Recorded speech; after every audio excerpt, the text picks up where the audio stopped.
और अब कुछ खबरें खेल के मैदान से। पाकिस्तान ने मेजबान वेस्टइंडीज को पहले वनडे में 5 विकेटों से शिकस्त देकर सीरीज में 1-0 की बढ़तरी हासिल कर ली। कौमी टीम ने मेजबान वेस्टइंडीज की जानिब से दिया जाने वाला 281 रन का हदफ 5 विकेटों के नुकसान पर 45.5 ओवर्स में पूरा कर लिया। कबल ट्रिनिडाद के ब्रायन लारा क्रिकेट स्टेडियम में होने वाले वनडे सीरीज के पहले मैच में कौमी क्रिकेट टीम के कप्तान मोहम्मद रिजवान ने टॉस जीतकर मेजबान टीम के कप्तान को पहले बैटिंग की दावत दी। पाकिस्तान के खिलाफ मेजबान वेस्टइंडीज का आगाज अच्छा न रहा। सिर्फ 4 रन के मजमूई स्कोर पर ब्रेंडन किंग आउट हो गए। आयरलैंड वुमेन्स ने दूसरे T20 में पाकिस्तान वुमेन्स को 4 विकेटों से शिकस्त देकर सीरीज में फैसला कुन बढ़तरी हासिल कर ली। पाकिस्तान वुमेन्स ने मुकर्रर 20 ओवर्स में 6 विकेटों के नुकसान पर 168 रन बनाए। आयरलैंड वुमेन्स ने हदफ आखिरी ओवर में 6 विकेटों के नुकसान पर हासिल कर लिया। पाकिस्तान वुमेन्स की इनिंग्स में शवाल जुल्फकार ने 6 चौकों की मदद से 33 रन स्कोर किए।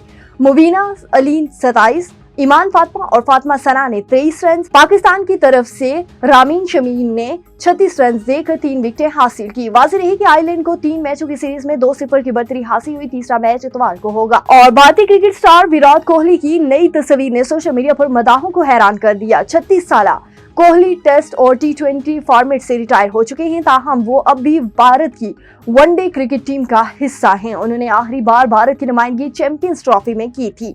भारतीय नियाद कारोबारी शख्सियत शाश ने लंदन में कोहली के साथ ली गई एक तस्वीर सोशल मीडिया पर वायरल कर दी। इस तस्वीर में विराट कोहली ने drop grey zip up hoodie, light grey t-shirt और डार्क ब्लू जॉगर्स पहन रखे हैं। शाश ने इस तस्वीर के कैप्शन में लिखा है कि don't net caption with the king Kohli.